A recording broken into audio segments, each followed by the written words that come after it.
ხალხის წინაშე. ჩვენ გვაქვს კითხვები. ისინი ვალდებულნი არიან გქონდეთ პასუხები.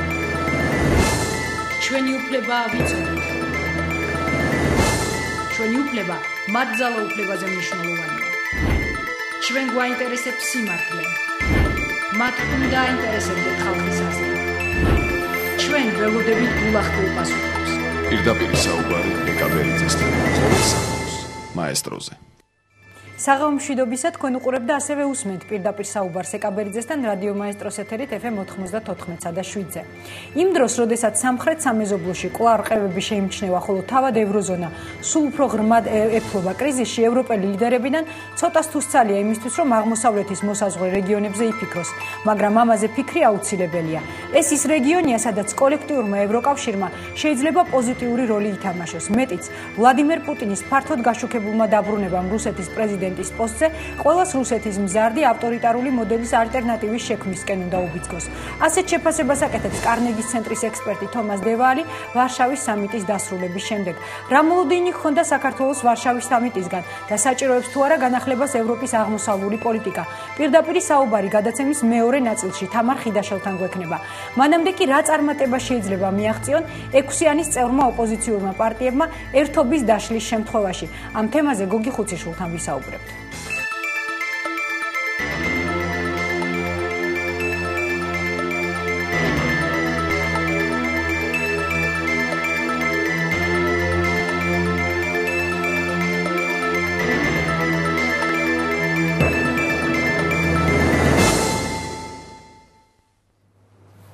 თქვენ უყურებთ და ასევე უსმენთ პირდაპირ საუბარს რადიო მაესტროს ეთერით გოგი ხუციშვილია ჩვენი სტუმარი ბატონო გოგი მოგესალმებით.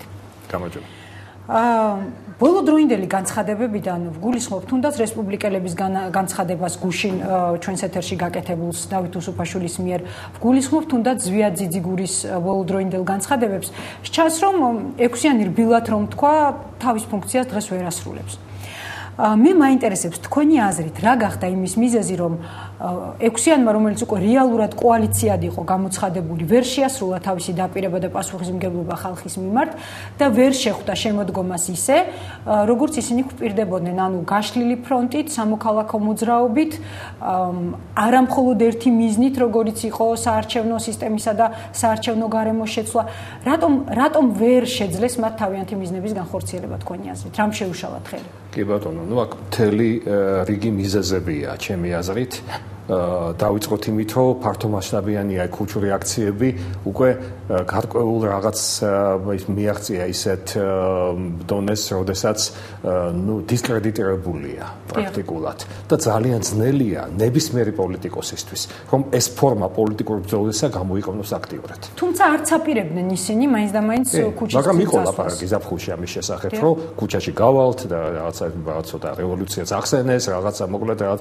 და ყოველ შემთხვევაში რაღაც აქტიურ ფორმებზე იყო ლაპარაკი, მაგრამ ნუ ფაქტი იყო, რომ აქტიური ფორმები ძალიან ძნელია საერთოდ საქართველოში პოლიტიკოსმა გამოიყენოს დღეს.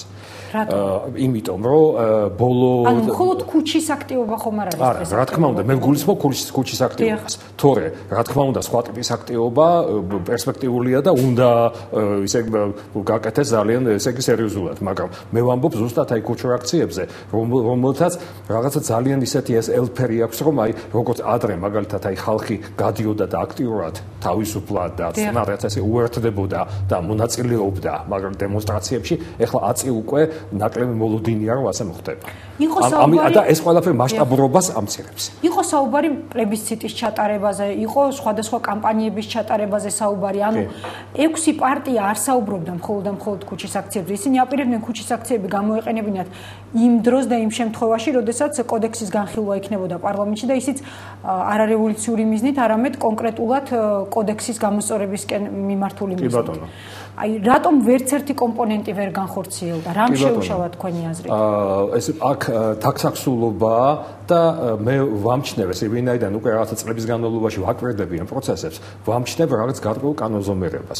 ვამჩნევ რეთიდივს რაღაცა ძველი ავადმყოფობის, რომელიც მდგომარეობს იმაში, რომ ოპოზიციას ძალიან უჭირს საქართველოში გაერთიანდეს რაღაცა გარკვეულ პლატფორმაზე და აღიაროს რაღაცა გარკვეული, თქვათ, კოორდინატორი, ესე იგი ერთმანეთს შორის. აი ეს ძალიან ძალიან აფერხებს მათ წინსვლას და მათ ვთქვათ ესე ბიზნესის განხორციელებას. როდესაც ლაპარაკია იმაზე, რომ ესე 6 ლიდერი უნდა ვთქვათ გაერთიანდეს, ყოველთვის ესე ლაპარაკია იმაზე, ვინ იქნება წამყვანი. თუნდაც ესე იგი ის ფრაზა იყო გამოყენებულიო, ესე იგი პირველი თანატოლთა შორის, ესე თანასწორთა შორის, მაგრამ აი თანასწორი კი არის, მაგრამ მაინც ერთი ლიდერი მაინც ესე იგი ფაქტია და ყველა ამას ეთვალისწინებს, რომ გამოჩნდება და რაღაც უკვე რაღაც ექნება, რაღაც განსაკუთრებული დატვირთვა და ამასთან დაკავშირებით ყველა შეთანხმებული არ არის. ეს არის ერთი მიზეზი. მეორე მიზეზი არის ის, რომ თვითონ აი პლატფორმა და ვინ რაზეა, ვთქვათ, ესე იგი აი წამსვლელი, რამდენად, ვთქვათ, შეუძლია, ვთქვათ, წავიდეს, ვთქვათ, ესე შორს თავის, ვთქვათ, ესე იგი აი ამ პლატფორმის განხორციელებაში და ამისთვის, ვთქვათ, გარკვეული ბრძოლის ფორმების გამოყენებაში. ამაზეც არის თანხმედრა. არის ძალიან დიდი დაპირისპირება შიგნით და ამის გამო ყოველთვის ეს მთავრდება იმით, რომ კოალიცია არ შედგება კოალიცია ყოველთვის ესე იგი არ მიდის იქამდე რომ გაფრონდეს და თუ გაფრონდა იშლება ეს ყველაფერი და აქ რაღაც გარკვეული კანონზომიერებაც ესე იგი არსებობს. მე ხლა არ მინდა ისე შორს წავიდე, მაგალითად რომ თქვა რომელიმე ამ პარტიის თქვათ თვალსაჩინო წარმომადგენელი ან წარმომადგენლები ხელისუფლების დაკვეთას ასრულებს და ამის გამო თქვათ ესე იგი მიზნად მიმართულად შლის ყველა პერსპექტიულ ოპოზიციას. კოალიციას. გამორიცხულია. ვერ გამორიცხავ, მაგრამ თითსაც ვერ დავადებ და ვერ ვიტყვი მაგალითად რომ ესე იგი ეს აუცილებლად და ამიტომ ხდება. მაგრამ რაღაცა ესე იგი სუნი უჩანს რაღაცა ესე იგი ესე უდის ამას ამისი მაგრამ ძალიან ძნელია ვთქვათ თქვა დანამდვილებით რომ ესე იგი ეს მაგალითად ამიტომ და ესე იგი ამ ადამიანების ვთქვათ მეშვეობით ხდება ამიტომ ამ თემას მე არ განავცობ მაგრამ მინდა აუცილებლად თქვა იმის შესახებ რომ ეს არის რაღაცა საოცარი უუნარობა სუბიექტური ჯგუფური ინტერესებზე ესე იგი მაღლა დადგომის რაღაცა დეფიციტი და ამის ესე იგი უნარი რომელიც უნდა აჩვენონ კრიტიკულ მომენტებში პოლიტიკურმა ლიდერებმა რომ შეუძლიათ გაერთიანება შეუძლიათ გარკვეული თქვათ დემონსტრირება მაინც წარმატების მაშინ როდესაც ამის უკან რაღაცა ძალიან ბევრი წინააღმდეგობაა და შეიძლება ეს უბრალოდ გამოიტანონ იმიტომ რომ ამას ელექტორატი ამას ელოდება ხალხი იმას, რომ იქნება ბოლოს და ბოლოს რაღაც გარკვეული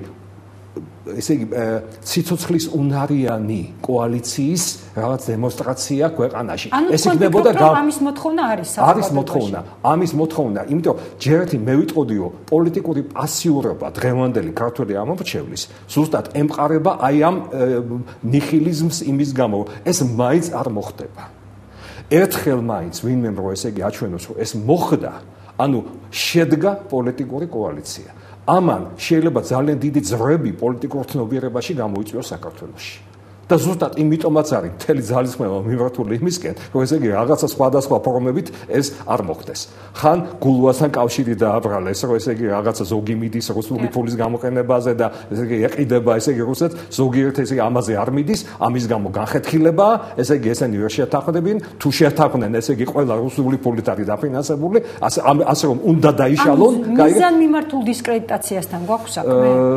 ამის დიდი ვარაუდიც არსებობს. ბატონო გოგი. მაგრამ ამასთანავე არის უღუნარობა კიდევ, მე ამას ხას უსვამ. ამ ერთობაში არის ერთ-ერთი გამოკვეთილი როლი ეროვნული ფორუმის და რატომ? ანუ თავიდან ინიციატივა სწორედ ფორუმს ეკუთვნოდა, სწორედ მათ დაიწყეს საარჩევნო გარემო შეცვლისთვის მოძრაობა, ასე ვთქვათ. დიახ. ისინი მიყვნენ ამ პროცესს დღევანდელ დღემდე, მაგრამ სწორედ ეროვნული ფორუმი იყო ასევე ის პარტია, რომელმაც დაიწყო ინდივიდუალური ქმედება, კერძოდ დაანონსა მაგალითად ქართველთა მარში, რომელიც არ შეუთანხმა პარტნიორებს და ეს გახდა პირველი მიზეზი იმის, რომ მღიათ უკვე ცალკეულ პარტიებს და მათ ლიდერებს, მაგალითად ზვია ძიძიგურს და კობა დავითაშვილს, გამოეხატათ თავიანთი უკმაყოფილება. ანუ სწორედ აქედან დაიწყო უკვე განხეთქილება 6-იანში. ყოველ შემთხვევაში დაფიქსირდა ამ დროს. აი თქვენი აზრით ეროვნული ფორუმის როლი ამ გაერთიანების არსებობაში, ანუ ინიცირებაში, შემდეგ რვიანის შექმნაში და დღეს უკვე დაშლის პროცესში, თუმცა არ მინდა წინ გავასწრო მოვლენებს, რადგან დაშლა ჯერჯერობით არ გაფორმებულა და ოფიციალურად ამაზე არ საუბრობენ. თქვენი აზრით, აქვს თუ არა ამ პარტიას განსაკუთრებული როლი? მოდით მივყვეთ ასე მოვლენებს. თავის დროზე ფორუმმა აჩვენა თავისი ძალა, აჩვენა თავის მასიურობა, აჩვენა თავის პოპულარობა და რაღაც გარკვეული პერსპექტივა ხალხმა ამაში დაინახა. ამის შემდეგ მე მგონი ეროვნული ფორუმის ლიდერებს გაუჩნდათ გარკვეული ამბიციები და გაუჩნდათ მე მგონი ცოტა გაუმართლებელი წარმოდგენა იმის შესახებ, რომ ინდივიდუალურად შეუძლიათ მიაღწიონ იმ მიზნებს, რომლის მისაღწევათაც მე 8-იანი და ეხლა ვთქვათ 6-იანი შეიქმნა.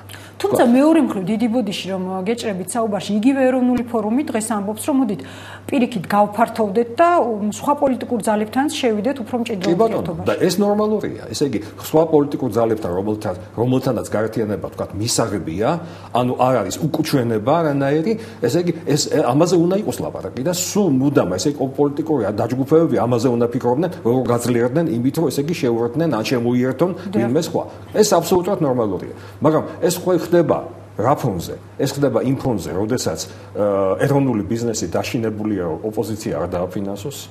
ამიტომ დაფინანსება არ ხდება, თუ ხდება ყოველთვის ეს არის სარისკო, თუ ხდება ყოველთვის ესე იგი ამას ედმევა ისეთი ვთქვათ კუდი, რომ ეს სინამდვილეში ესე იგი რაღაცა უცხო ძალების დაფინანსებულია და ასე შემდეგ და ამიტომ არის ძალიან ესე იგი ცუდი ატმოსფერო შექმნილი სპეციალურად აი ამ ოპოზიციური პარტიების დაფინანსებასთან დაკავშირებით. ანუ ეს ცალკე თემაა საერთოდ.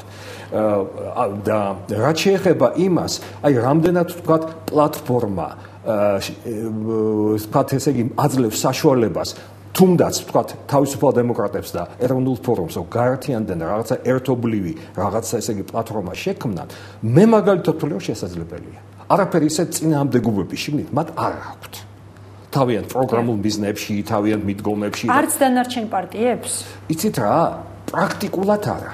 მე ვიტყოდი, რომ გადახედო პლატფორმებს და მიზნებს და მიდგომებს ყველა 6-ვე შემავალი პარტიისა, აღმოჩნდება, რომ მათ სურვილის და ვთქვათ რაღაც გარკვეული ძალისხმევის შედეგად რაღაცა ერთობლივ პლატფორმამდე, კოალიციის შექმნამდე, ესე იგი ობიექტურად, ესე იგი შევეცდოთ რომ მისულიყო.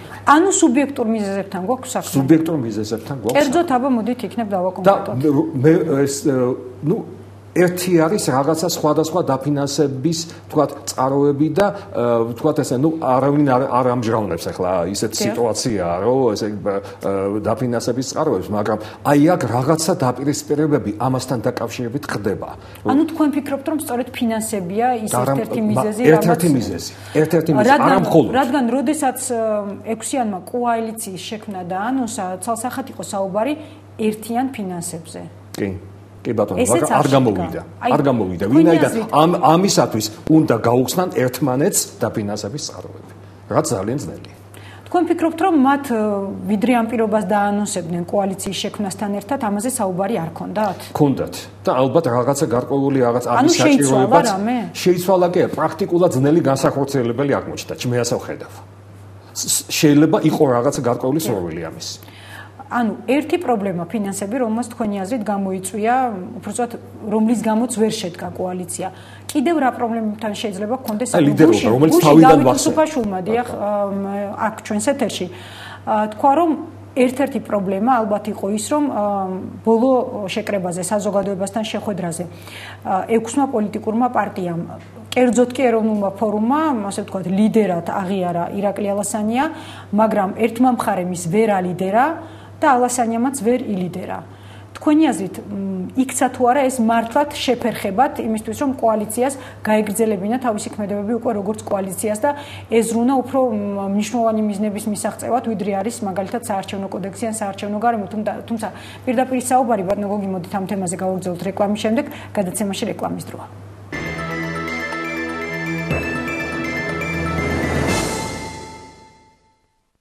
ვაგრძელებთ პირდაპირ საუბარს გოგი ხუციშვილთან. ბატონო გოგი, გავიმეორებ ჩემ შეკითხვას. ერთ-ერთ მიზეზად გუშინ დავით უსუფაშვილმა ჩვენს ეთერში დაასახელა ის, რომ შესაძლოა არასწორად მოხდა ალასანიას გალიდერება, ფორუმი იყო ამის ინიციატორი, თუმცა ეთანხმებოდნენ სხვა პარტიებიც, რადგან პასუხისმგებლობები ვერც ერთმა მხარემ ვერ აიღო. თუ ეთანხმებით ამას? არა, თლად არ ვეთანხმები, ვინაიდან ძალიან ბევრი ჩვენება არსებობს იმისკენ, რომ ალასანია ბევრი თვალსაზრისით მაინც ლიდერობს და ლიდერის ფუნქცია აქვს. მაგრამ დღეს ის 6-იანის ლიდერი უფრო არის თუ თავისუფალი დემოკრატების, აი დღევანდელი მდგომარეობით და მოქმედებით? არის პოპულარული პოლიტიკური ფიგურა, რომელსაც აქვს რაღაცა თავისი სპეციალური ადგილი, ვთქვათ, უცხოეთში და უცხოეთის შეფასების დროს საქართველოში მიმდინარე მოვლენებისა. ანუ ალასანი ეთვლება რაღაც გარკვეულ მაჩვენებლად იმისა, რომ საქართველოში პოლიტიკური ცხოვრება უფრო ცივილიზებული და უფრო თანამედროვე მეთოდებით მოთამაშე ხდება. ანუ საჩვენებელი ოპოზიციონერი არის. ეს ფაქტია, მაგრამ ეს ამას უპირისპირდება მასობრივი გაღიზიანება იმის გამო, რომ ალასანია მეტისმეტად არის შეზღუდული თავის ლიდერობის გამოვლინებაში. საქართველოში როგორია მისი შეფასება თქვენი აზრით? თუ დასავლეთისთვის ეს არის საჩვენებელი ოპოზიციონერი? საქართველოში ეს არის ლიდერი, რომელსაც შეუძლია რომ თავის მხარეზე გადაიყვანოს ამორჩეველი, მაგრამ რატომღაც ამას თვითონ არ აკეთებს. ანუ რაღაცა ისეთი შეფასებაა. ხო. თქვენ როგორ ხსნით ამას? რატომ არ აკეთებს ამას? იმიტომ რომ ისევ და ისევ შთაბეჭდილება, არა ჩემი აზრი, არამედ გაზომვა. არის ასეთი რომ თვითონ პიროვნულ თვისებებში ან თვით შეფასებაში მისი როგორც ლიდერისა არსებობს რაღაცა ბარიერი. ანუ როდესაც ითვლება ასე რომ თუ ადამიანს აქვს პერსპექტივა და აქვს მიზნად რომ იყოს პოლიტიკური ალტერნატივა არსებული ხელისუფლების, ის მზად უნდა იყოს რომ ნებისმიერ დონეზე თავისი ლიდერობა აიყვანოს და განახორციელოს. აკეთებდა თუ არა ამას მიხეილ სააკაშვილი განსხვავებით ალასანიასგან? აკეთებდა. და რატომ ვერ იქცა ის მაგალითად დღევანდელი ოპოზიციისთვის? სხვა შორის მიხეილ სააკაშვილმა განაცხადა, მე მგონი 1 წლის წინ დაახლოებით, რომ ის რომ იყოს ოპოზიციაში ძალიან მალე შეძლებდა ხელისუფლების ჩამოგდებას, თუ არ ვთქვი ორკურიან ვადას ასახელებდა. მე ესე გაგონილი მაქვს რომ სამთვეშიო. შეიძლება სამთვეში. მაგრამ ორივე არის ძალიან ჭიდროვადებია ყველა შემთხვევაში ისიც და ისიც და. ხო, კი ბატონო, მე სავსებით რეალურია, რომ ესე იგი ასე თქვა, ვინაიდან იხსენებდა იმ გზას, ესე იგი რომელიც თვითონ გაიარა და როგორ ესე იგი მოხდა ვარდების რევოლუცია 2003 წელს.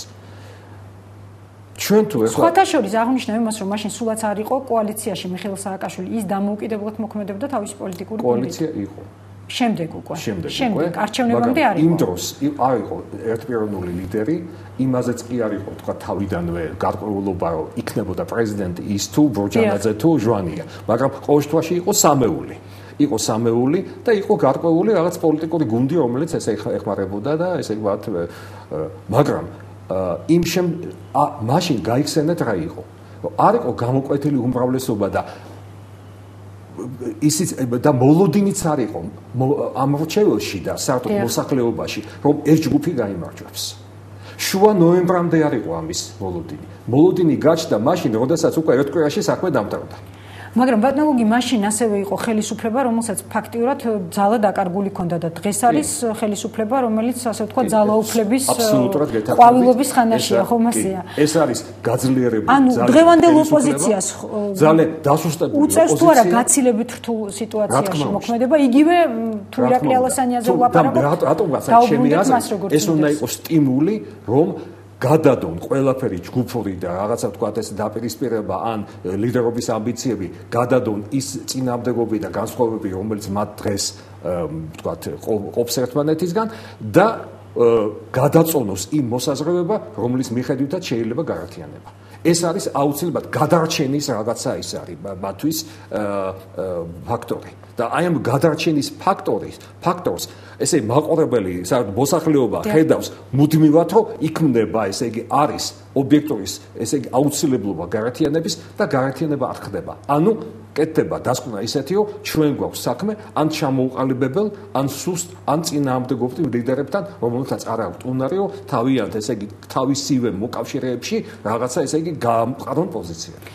ანუ აი თავიანთი ქმედებები დღევანდელი ოპოზიციური სპექტრი ამ შემთხვევაში უკვე მხოლოდ ამ 6 პარტიას არ გულისხმობ შეგვიძლია გავიხსენოთ 8-იანი ორი პარტიის ქმედება აკეთებს თუ არა იმას რომ ხელისუფლებას უადვილებს სადავეების შენარჩუნებას და უშვებს თუ არა იმ შესაძლებლობას რომ შესაძლოა საპარლამენტო არჩევნებისთვის ხელისუფლებამ ძალიან მარტივად მიაღწიოს წარმატებას ყოველგვარი გაყალბების და ყოველგვარი თუნდაც ადმინისტრაციული რესურსის გამოყენების გარეშე ხედავთ ამის საფრთხეს კი ბატონო და ერთ-ერთი ფაქტორი რომელიც აქ თამაშობს არის ის რომ ხელისუფლების მომხრეთა რიგები დარაზმულია და მათი გამოჩენა ხმის მიცემა არჩევნების დღეს არის გაცილებით უფრო აქტიური და გაცილებით უფრო მეტი პროცენტი მათი მომხრეებისა მიდის არჩევნებზე ვიდრე ოპოზიციის მომხრეების. ანუ ოპოზიციის ელექტორატი არის ნიჰილისტურად განწყობილი ცვლილებების შესაძლებლობის მიმართ, არა ლიდერის მიმართ, არა ვთქვათ კონკრეტული პარტიის მიმართ, საერთოდ ცვლილების მიღწევადობის მიმართ. ანუ ეს აზრია უკვე გამჯდარი მოსახლეობაში, რომ ესენი უმრავლესობაში არიან ადმინისტრაციული რესურსიც აქვთ, ესე ამას თუ მართვა ჭირდებათ, მართვას ახდენენ, თუ ჭირდებათ მანიპულირებას ახდენენ, ყველაფერი ბერკეტები მათ ხელშია, ამიტომ ოპოზიცია მაინც ვერაფერს ვერ შეძლებს. ყოველთვის იქნება უმცირესობაში და ჯერჯერობით ასეა გაყოფილი ძალები და ასეთი დისპროპორციაა. ასეთ ვითარებაში გააკეთებს ზოგიერთი და ძალიან ბევრი ვთქვათ ცვლილებების ვთქვათ მომხრე ელექტორატის ნაწილი აკეთებს დასკვნად. რაც უნდა წავიდეს საერთოდ ამ არჩევნებზე. მოდი სახში დარჩებით და მაინც არაფერი არ შეიცვლება ამით. ანუ საბჭოური მენტალიტეტი რომ არჩევნებს არაფერი არ მოაქვს. მეორე მომენტიც ხომ არ არის რომ ერთი ის რომ არჩევნებს არ მოაქვს არანაირი ცვლილება, მაგრამ მეორეც არ არსებობს ძალა, რომლითაც მათ სჯერათ და აქვთ სურვილი რომ ხმა მისცენ. და კიდევ ერთი მომენტი რომ ძალიან კარგად ადამიანმა იცის რის წინააღმდეგ გამოდის და რა არ უნდა და ძალიან ნაკლებად აქვს ესე ჩამოყალიბებული რა უნდა. ისევ იმას გვაქვს რაზეც ჩვენ წლების განმავლობაში გქონდა ლაპარაკი და სხვადასხვა ვთქვათ ესე დისკუსიების დროს ესე ამაზე ამოწეულა ეს საკითხი რა რომ ჩვენთან პოზიტივით არ მიდის ამორჩეველი ამორჩევა. ბატონო გიგი, აი ასეთ სიტუაციაში, რაზეც ჩვენ ახლა ვსაუბრობთ, რა სტრატეგიული მნიშვნელობა შეიძლება ქონოდა და ან ქონდეს კიდევ იმას თუ კიდევ არის ამის პოტენციალი დარჩენილი, რომ ეს 6 პარტია დარჩენილიყო ერთად და მართლაც ეფიქრათ სერიოზული ერთიანობის შექმნაზე, სადაც იქნებოდა გაცილებით უფრო მჭიდრო ინტეგრაცია პარტიებს შორის. აი რა სტრატეგიული მნიშვნელობა ენიჭება ამას თქვენ? კი ბატონო, მე ვიტყოდი, რომ თუ საერთოდ ცალ-ცალკე 6-იანის წევრებს, რომელიმე წევრს 6-იანისას უნდა რომ რაღაცა გამყაროს პოზიციები, უფრო გააძლიეროს თავის პოზიცია ამ არჩევნებში და წინასაარჩევნო თავისი პერსპექტივა, მაშინ სხვანაირად უნდა იქცეულოდეს. ანუ უნდა განახორციელოს ის თვისებები, უნდა განავითაროს თავის თავში ის თვისებები, რომელსაც დღეს ამ არჩევნელი მაშინ ვერ ხედავს. ეს არის აუცილებელი, თორე დაკარგულია, წაშლილია. და თუ ეს არ გამოსდით, მაშინ უნდა გაერთიანოს. მაშინ უნდა ესე გაჩვენონ, რომ მთლიანად ოპოზიციური სპექტრი ერთ პოზიციაზე დგას. ეს მოახდენს სულებას და რაც გავლენას ელექტორატზე. თავარია აქ ამ არჩევნებზე გავლენის მოხდენა, რომ დაიჯეროს ამ არჩევნებმა, წავიდეს, ხმა მისცეს. ეს ყველაფერი ესე ურთულესი პროცესია და ამისთვის ესე უნდა ერთხელ მაინც საქართველოს ისტორიაში უნდა გაერთიანდნენ და დემონსტრირება მოახდინონ იმისთვის, რომ რაღაცაზე გაერთიანდნენ. ბატონო, იმ შემთხვევაში თუ ეს გაერთიანება ვეღარ შედგა და გაფორმდა ოფიციალურად კოალიცია თავისუფალი არჩევანის დაშლა, ანუ ამ 6 პარტიის ერთიანობის დაშლა. თქვენი აზრით, რა შანსი აქვთ ცალკეულ პარტიებს აი ამ რეალობაში და ამ მონაცემებით, როგორებსაც დღეს მათ ჩვენ ვხედავთ და ვიცნობთ? ანუ თუ არ განვითარდა აი ის იმ მიმართულებით, რაზეც ახლა ვილაპარაკეთ. და აქვთ შანსი, აი რომელიმე ცალკეულ პარტიას ამ 6-დან თქვენი აზრით, აქვს შანსი რომ განვითარდეს ისე რომ მართლაც იქცეს ალტერნატივად ხელისუფლებას. გააჩნია რა დონემდე. შეიძლება ალტერნატივად რომ იქცეს აი ამ დონემდე. კი, არა, ალტერნატივად ვერ იქცევა და შეიძლება ადგილები აიღონ პარლამენტში. შეიძლება რაღაც გარკვეული პოზიციები დაიკავონ. მაგრამ ეს მაინც უმრავლესობას არ მიუახლოვდება, რომ კონკურენცია გაუწიოს. უმრავლესობას. აი ეს არის თავი. ანუ სტრატეგიული შეცდომაა თქვენი აზრით ამ კოალიციის დაშლა?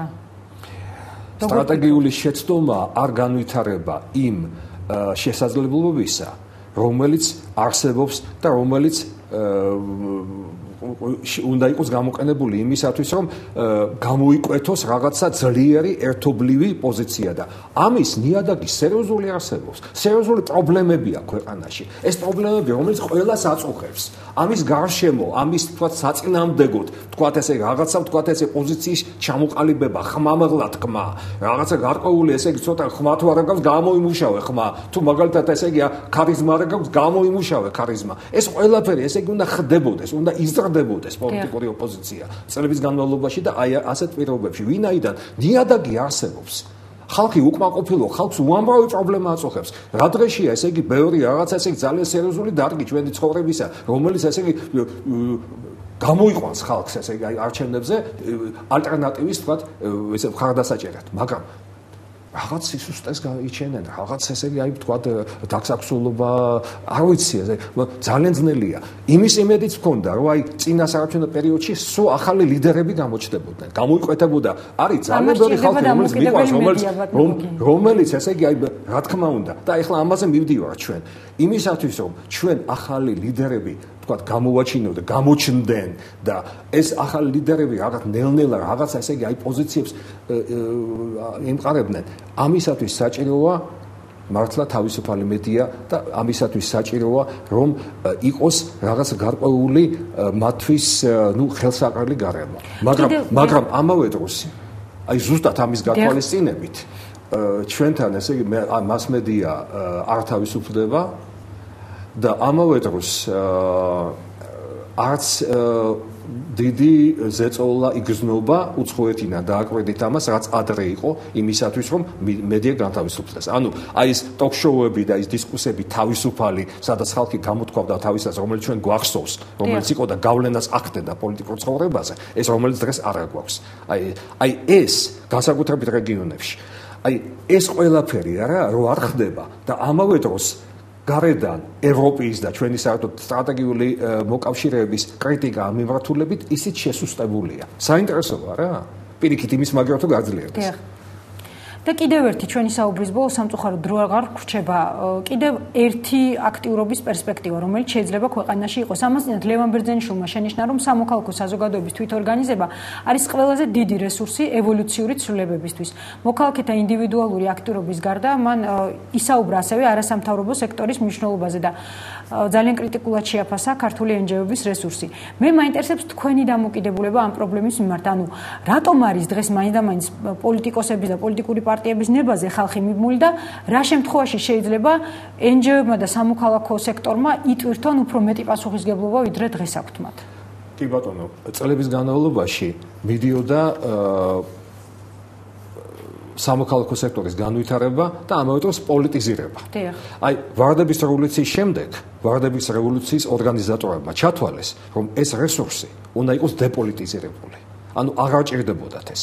თვითონ მოვიდნენ ხელისუფლებაში და იმის შემდეგ ჩათვალეს, რომ რაღაც საჭიროა, ვთქვათ, ძლიერი სამოქალაქო სექტორი. მithumetes მათ კარგად იცოდნენ ამ სექტორის ძალა. რა თქმა უნდა, პოტენცია საქართველოში არსებობს. სამოქალაქო სექტორი არსებობს, მაგრამ სამოქალაქო სექტორი დღეს სუსტად გამოიყურება არა იმიტომ, რომ სუსტია, რომ რესურსი არ აქვს, ხალხი არ ყავს, ან რაღაცა უმნიშვნელო საქმეზე არიან გადასული. არა, ძალიან სერიოზულად საქმეს აკეთებს არასამთავრობო ორგანიზაციები, მაგრამ ეს დეპოლიტიზირების ტენდენცია შთანთქა სამოქალაქო საზოგადოება და დაუკარგა ის მუხტი, აი, რომელმაც უნდა დაეხმაროს იმისათვის, რომ გააქტიურდეს პოლიტიკური ცხოვრება. დღეს აი ეს მდგომარეობა გვაქვს. ძალიან დიდი მადლობა. გოგი ხუციშვილი იყო ჩვენი სტუმარი გადაცემაში რეკლამის დრო. რეკლამის შემდეგ სწორედ სამოქალაქო სექტორის წარმომადგენელთან თამარ ხიდაშვილთან ერთად დავბრუნდებით.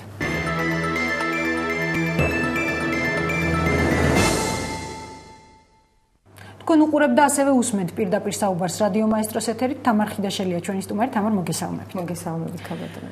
საქართველოსა და მოლდოვას უფრო მეტი მოლოდინები ჰქონდათ ამ სამიტისგან, ვიდრე ჩვენ შევთავაზეთ. განაცხადა ვარშავაში აღმოსავლეთის პარტნიორობის სამიტის დასრულების შემდეგ პოლონეთის პრემიერ-მინისტრმა დონალდ ტუსკმა.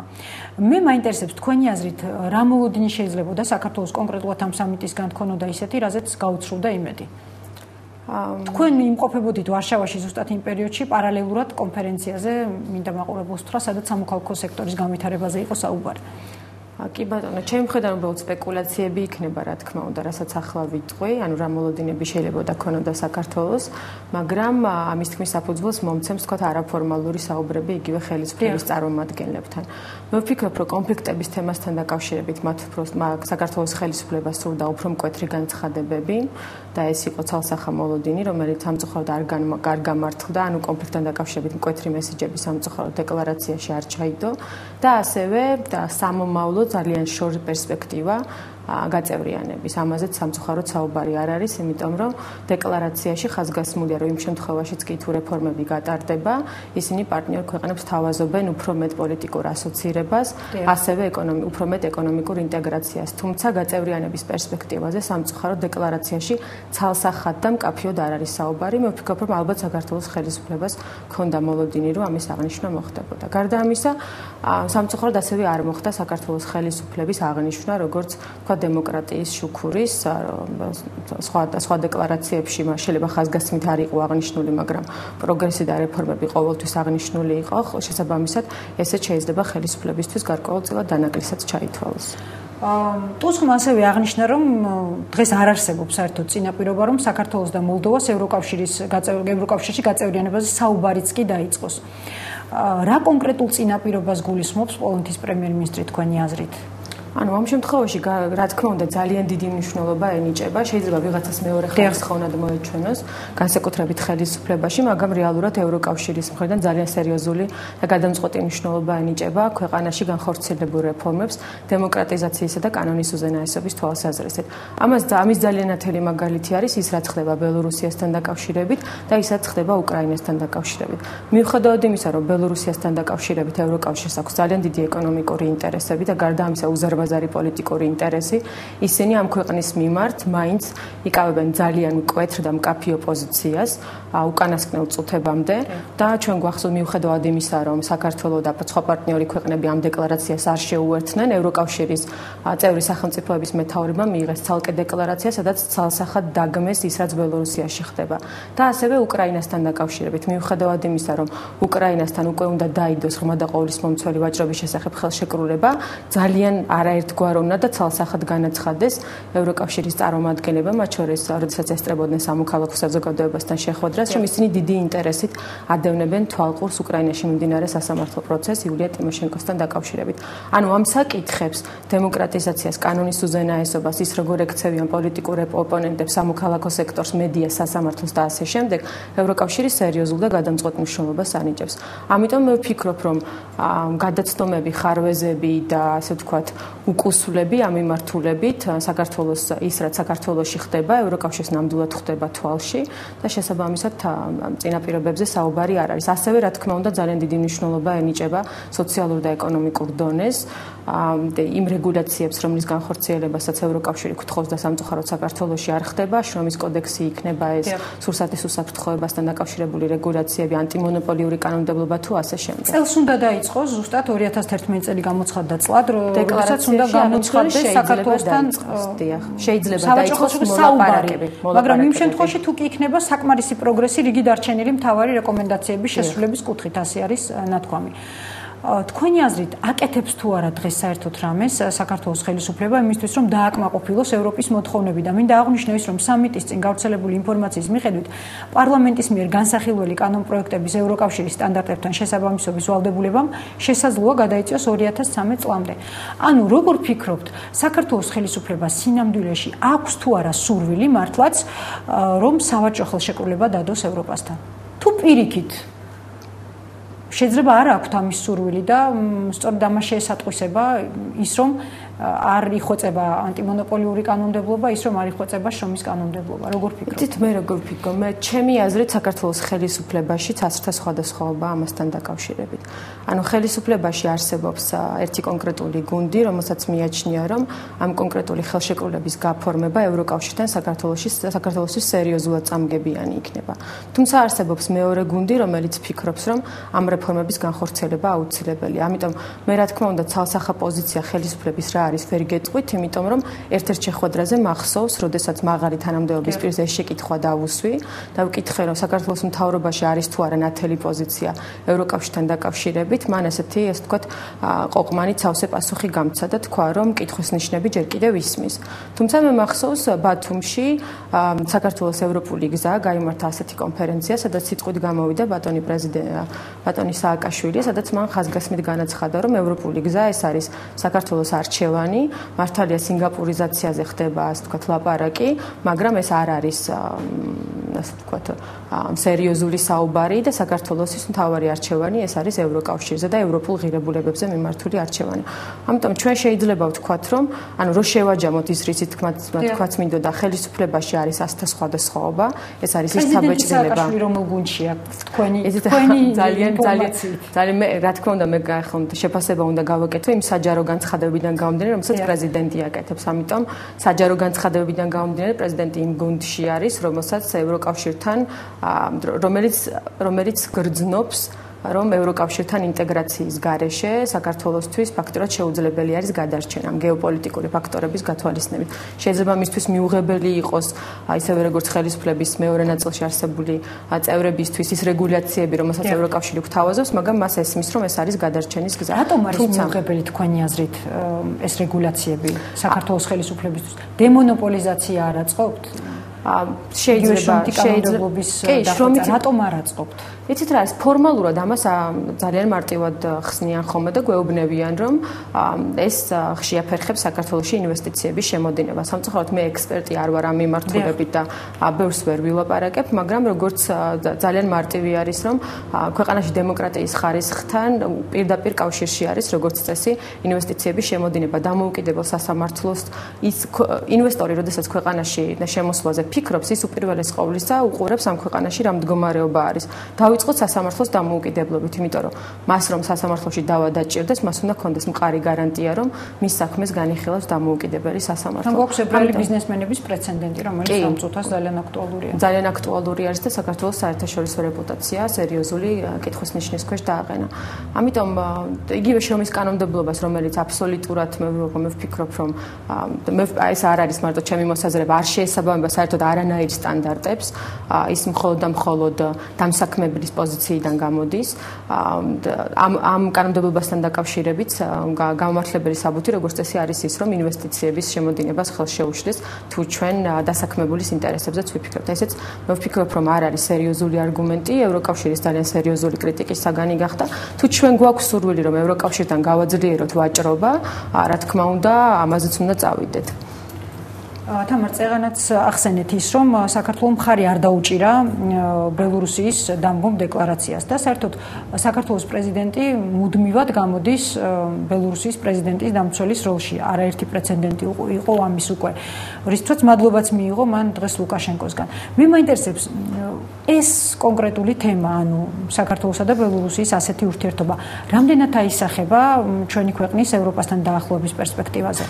ანუ ხომ არ მოახდენს ძალიან ცუდ რეაქციას იგივე ევროპაზე, რადგან პოლონეთის ხელისუფლება, როგორც გავრცელდა ინფორმაცია, განაწყენებულია ამის გამო. ნუ ამ შემთხვევაში ისიც უნდა აღინიშნოს, რომ მხოლოდ საქართველო არ იყო ის ქვეყანა, რომელმაც მხარი არ დაუჭირა ამ დეკლარაციას. არც ერთმა მადლობა, მე მგონი მხოლოდ საქართველომ და აზერბაიჯანმა მიიღეს. ამისთვის სამწუხაროდ თვალყური არ მიმიდევნებია. საქართველო არ იყო ერთადერთი, ყველა პარტნიორმა ქვეყანამ განაცხადა უარი. რაც შეეხება რამდენად აისახება ევროკავშირსა და საქართველოს შორის ურთიერთობაზე, რა თქმა უნდა, ეს ვთქვათ, ძალიან პოზიტიურად არ შეფასდება ევროკავშირის მხრიდან, მაგრამ მე ვფიქრობ, რომ საქართველოს ხელისუფლებას ექნება ძალიან მყარი არგუმენტი, სამწუხაროდ ეს არის მხოლოდ და მხოლოდ პოლიტიკური არგუმენტი, არაფერი არ აქვს საერთო კანონის უზენაესობასთან და საქართველოს ხელისუფლების მხრიდან ადამიანის უფლებების პატივისცემასთან. სხვათა შორის სერიოზულად გააკრიტიკეს ბელორუსიის სამოქალაქო სექტორის წარმომადგენლებმა, მაგრამ საქართველოს ხელისუფლება ყოველთვის აცხადებს, რომ იმ შემთხვევაში თუ ის ბელორუსიას ღიად გააკრიტიკებს, ამ შემთხვევაში ბელორუსიის მხრიდან შეიძლება მოხდეს აფხაზეთისა და ოსეთის აღიარება. ამ შემთხვევაში ეს არის სპეკულაციის საგანი საქართველოს ხელისუფლების მხრიდან. რამდენად არის ეს ევროპისთვის მისაღები არგუმენტი, როგორ ფიქრობთ? სამწუხაროდ ამაზე პასუხი არ მაქვს, თუმცა როგორც ვთქვი, ჩემი აზრით ეს რა თქმა უნდა პოზიტიურად არ აისახება საქართველოსა და ევროკავშირის შორის ურთიერთობაზე, თუმცა მე ვფიქრობ, რომ თუ მხოლოდ პოლიტიკის ჭრილიდან შევხედავთ, ამ შემთხვევაში საქართველოს ხელისუფლებას შეიძლება გასამართლებელი მოვუძებნოთ. თუმცა როგორც ვთქვი, სამოქალაქო სექტორმა, ბელორუსიის სამოქალაქო სექტორმა ის ძალიან მკაცრად გააკრიტიკა იმ კონფერენციაზე, რომელსაც მე ვესწრებოდი და საქართველოს ხელისუფლებას ამ კონფერენციას ესწრებოდა პარლამენტის სპიკერი ბატონი დავით ბაქრაძე და მას პირდაპირ დაუსვეს შეკითხვა, რომ ხომ არ გადააყოლით პოლიტიკურ ინტერესებს ადამიანის უფლებები და კანონის უზენაესობისადმი პატივის. როგორი იყო პასუხი პარლამენტის? პასუხი იყო ძალიან დიპლომატიური და ვთქვათ პოლიტიკურ მოტივებზე იყო გამახვილებული ყურადღება.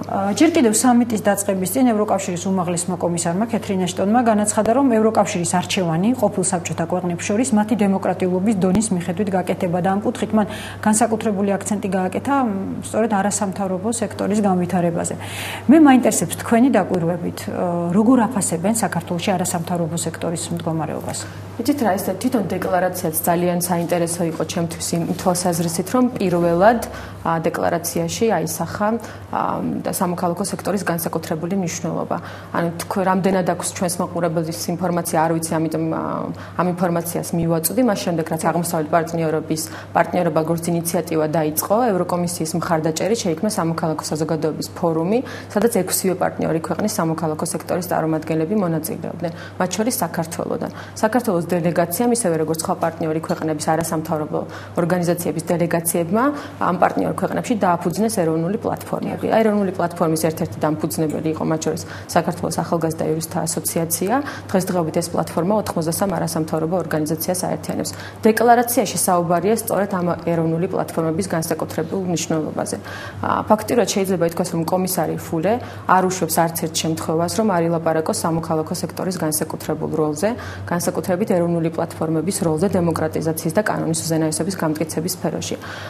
თუ ჩვენ გადავხედავთ დოკუმენტს, რომელიც ევროკომისიამ მიიღო 25 მაისს, ეს არის ახალი პასუხი ცვალებად სამეზობლოს, იმ დოკუმენტში ხაზგასმით არის აღნიშნული, რომ იმ შემთხვევაშიც კი, თუ ევროკავშირი გადაწყვეტს, რომ არ ითანამშრომლოს თავის მეზობელი ქვეყნების მთავრობებთან, ის გააგრძელებს ურთიერთობას ამ ქვეყნების წარმომადგენლებთან, ხალხთან და განსაკუთრებით სამოქალაქო სექტორთან. და აქაც განსაკუთრებული მნიშვნელობა, განსაკუთრებული ხაზგასმული არის აღმოსავლეთ პარტნიორობის ჭრილში, ეს აღმოსავლეთ პარტნიორების სამოქალაქო საზოგადოების ფორუმი და ეროვნული პლატფორმები. მე ვფიქრობ, რომ ევროკავშირი აი არაბული გაზაფხულის შედეგების გაანალიზების შემდეგ განსაკუთრებულ მნიშვნელობას ანიჭებს სამოქალაქო სექტორს, მათ შორის საქართველოში. ამის თაობაზე ჩვენ არაერთი გზავნილი მივიღეთ, როგორც საქართველოში, ასევე ბრიუსელში გამართული შეხვედრების დროს, ასევე ვარშავაში ეს გზავნილები არაერთხელ დაადასტურეს და მე ვფიქრობ, რომ სწორედ ამის გამოძახილია ის, რომ უახლოეს დღეებში საქართველოს მთავრობის წარმომადგენლები არასამთავრობო სექტორთან გამართავენ კიდევ ერთ შეხვედრას დემოკრატიზაციის, კანონის უზენაესობის და ევროპასთან ინტეგრაციის საკითხებთან დაკავშირებით. ანუ რო შევაჯამოთ, ევროკავშირი სამოქალაქო სექტორს ანიჭებს განსაკუთრებულ უპირატესობას, მათ შორის საქართველოშიც. არაერთი დასკვნა გაკეთდა სამიტის დასრულების შემდეგ ანალიტიკოსების მხრიდან. მე მინდა მოგითხროთ თქვენი მოსაზრების შესახებ, რომელიც გამოთქვა კარნეგის ცენტრის ექსპერტმა თომას დევალმა. მან შესთავაზა ევროპის აღმოსავლეთთან პარტნიორობის პროგრამა არის განსაახლებელი მისი აზრით და უფრო მეტად უნდა იყოს ორიენტირებული რიგით მოქალაქეებზე და მათთვის ევროპულ ქვეყნებთან ურთიერთობის გაიოლებაზე, როგორც მაგალითად სავიზო რეჟიმის შეზღუდვების მოხსნაო.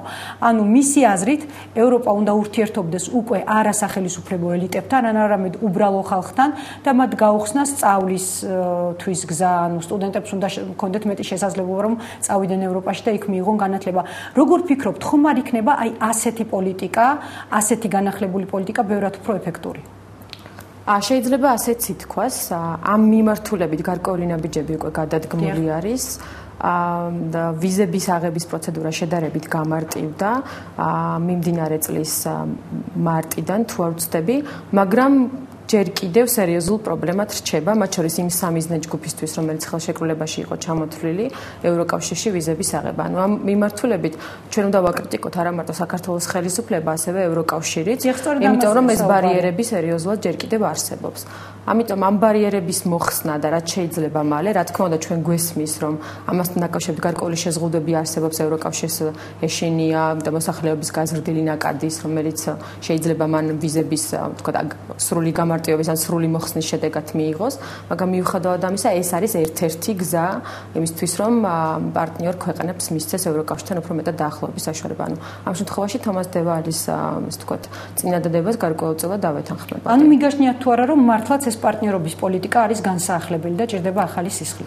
აიცით რა არის განსაახლებელი რო არის და ახალი სისხლი რო ჭირდება, ამას მე მგონი ეს არ არის სიახლე არც ევროკავშირისთვის და არც პარტნიორი ქვეყნებისთვის და არც ამ პარტნიორი ქვეყნების საზოგადოებისთვისაც.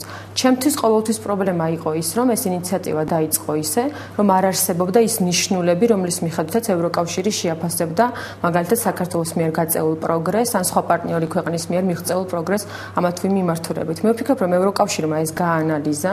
ეს ძალიან კარგად გამოჩნდა იმ დოკუმენტში, რომელიც ევროკავშირმა მიიღო, ევროკომისიამ მიიღო 25 მაისს მიმდინარე წლის, სადაც პირდაპირ თქვეს, რომ ჩვენი მიდგომა პარტნიორი ქვეყნების მიმართ იქნება დამოკიდებული თითეული პარტნიორი ქვეყნის მიერ მიღწეულ შედეგებზე. ანუ ისინი არ შეხედავენ ყველა ქვეყანას ერთობლიობაში. ანუ მიდგომა იქნება ინდივიდუალური. მიდგომა იქნება აბსოლუტურად ინდივიდუალური, იმიტომ რომ არ შეიძლება მაგალითად საქართველოს და აზერბაიჯანი განიხილო ერთ ჭრილში, ან თქვათ აზერბაიჯანი და თქვათ ბელორუსი განიხილო ერთ ჭრილში, იმიტომ რომ ამ ქვეყნებს მათთვის დამახასიათებელი სპეციფიკა აქვს. ამიტომ მე ვფიქრობ, რომ ევროკავშირი უნდა იყოს უფრო მკაცრი, ევროკავშირი უნდა იყოს უფრო თანმიმდევრული, როგორც ფინანსური დახმარების გაწევისას, ასევე მორალური დახმარების აღმოჩენისას. მას არ უნდა მოერიდოს საქართველოს ხელისუფლების ძალიან ღია კრიტიკა, რომელსაც ისინი სამწუხაროდ ხშირად ერიდებიან ხოლმე. დღეს უფრო ხშირად ხვდებით კრიტიკულ შეფასებებს, ვიდრე ეს იყო რამდენიმე წლის წინ, მაგრამ მე ვფიქრობ, რომ ეს არის მაინც არ არის საკმარისი, მაინც ძალიან დიპლომატიური ენით არის და შეიძლება ორგვარად იყოს განმარტებული. როგორც წესი, ეს ვთქვათ, გზავნილები ხელისუფლების წარმომადგენლებს და სამოქალაქო სექტორის წარმომადგენლებს სხვადასხვაგვარად გვესმის. ანუ შეიძლება ვთქვათ, რომ ახლა შეიძლება ცოტა ადრეა, იმიტომ რომ ეს დოკუმენტი და ეს მიდგომა სულ ახალი შემუშავებულია, მაგრამ მომავალი წლის დასაწყისში მე უკვე ველოდები სერიოზულ და ხელშესახებ ცვლილებებს ევროკავშირის პოლიტიკაში. და კიდევ ერთი ძალიან მოკლედ გამოცემა კომერსატ უკრაინამ გავრცელა ინფორმაცია, რომ მათ ხელში ჩაუვარდათ ევროკომისიის დოკუმენტი, რომლის თანახმადაც აღმოსავლეთ პარტნიორობის ქვეყნებისთვის ევროკავშირის მიერ დაპირებული თანხა 150 მილიონი ევრო პროგრამის მონაწილე სახელმწიფოებს უკვე დაურიგდათ. მე მაინტერესებს თქვენი აზრით, რამდენად სარწმუნო შეიძლება იყოს ეს ინფორმაცია? ვერაფერს გეტყვით. ძალიან დიდი მადლობა. თამარ ხიდაშელი იყო ჩვენი სტუმარი, დღეს ამით გემშვიდობებით, ხვალ 10 საათზე ისევ შევხვდებით ერთმანეთს. მშვიდობიან ღამეს გისურვებთ.